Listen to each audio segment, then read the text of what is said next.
Outfielder Scott Schebler is batting .135 with a .273 on-base percentage, 2 home runs, 26 strikeouts through 27 games.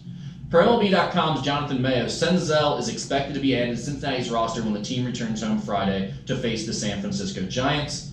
Skinny, have we seen the last of Scott Schebler as a regular for the Reds?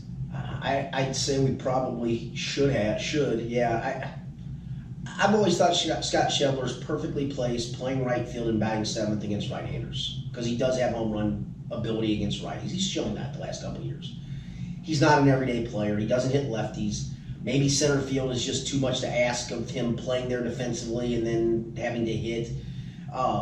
Chris Welsh has done such a good job of identifying the hole, which is people just pitching fastballs up in the zone to him. And he knows. I guarantee it's not like he seems like an earnest enough guy that he knows that he's working at it, and he still can't catch up to it. Right. He still can't fix it. There's still a giant hole. He did have a nice at-bat Sunday in St. Louis when they were down 5-0, got that ground ball double down the line and scored the only 2 runs. And you're thinking, all right, maybe that gets him going, and it still hasn't gotten him going. I think when Nick Senzel comes up here, your everyday outfield is Nick Senzel in center, Jesse Winker in left, Yasiel Puig in right, and at best, Scott Schebler is a 4th outfielder. And maybe by then it's Derek Dietrich, who I think should play a lot more than he's playing. I agree. And maybe by then it's Phillip Ervin, who maybe deserves a shot. And maybe by then Matt Kemp is back and Scott Schebler's in Louisville. Maybe you need to send Scott Schebler. Maybe you need to send him to Louisville to get him right.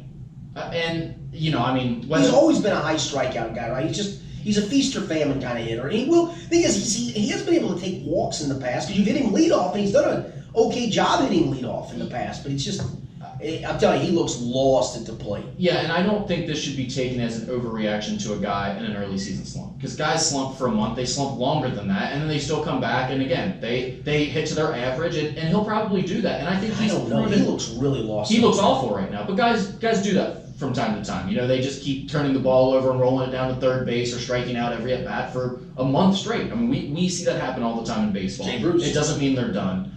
And Scott Schebler is a guy where I think he's proven himself that he's a solid guy. If you have to rely on him as one of your outfielders, like you said, like your third best outfielder out in right field, he's a passable guy. If you have to platoon him with someone else in your outfield, you feel pretty good about it. He's a guy that can get some things done for you. He'll even get hot for a stretch and hit some home runs for you and drive the ball a little bit.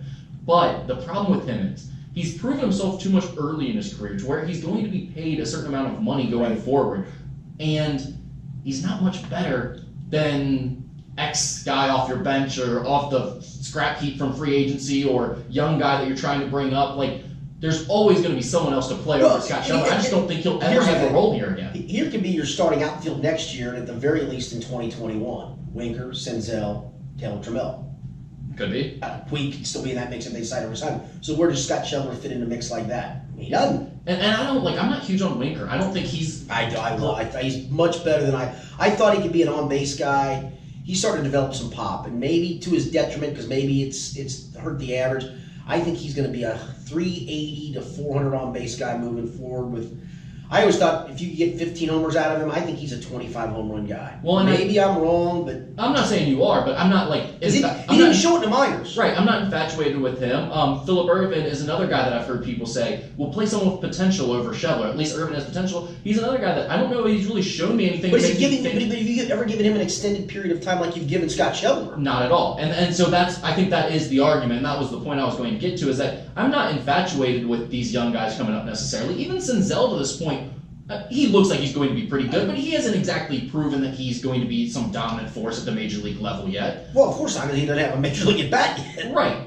Well, but I'm just saying, the way people talk about him, he's going to be a perennial all-star in center field for years to come. And I'm not saying like I'm all in on that and Scott Schebler should be thrown to the wayside for that. It's just more about the fact of what you said. At least these other guys, you can say, we haven't given him a full shot yet. Let's see what the upside is there. And look, you're not bringing Nick Senzel up to sit on your bench and be an eighth-inning replacement. When he comes up, the night he comes up, I will almost make book that he is batting leadoff, playing center field. And starting for an extended period of time. Correct. And it's nothing against Scott Schebler. Again, I mean, he's playing terribly. Maybe Scott Schebler platoons with Puig. But I think he has been a solid player, but I just don't think he has much of a career with the Reds going forward. Yeah, that's fair.